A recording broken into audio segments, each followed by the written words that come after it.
When to walk away after the home inspection. Key red flags. Buying a home is a major investment. A thorough inspection can help you avoid costly surprises. Some issues uncovered during an inspection are manageable, while others are significant deal breakers that may warrant walking away. Top reasons to walk away. Structural issue. Roof damage. Mold and water damage. Termite or pest infestations. Electrical and plumbing defects.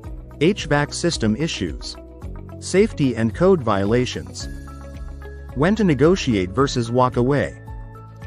Consider negotiating if repairs are affordable and the seller is willing to cover costs.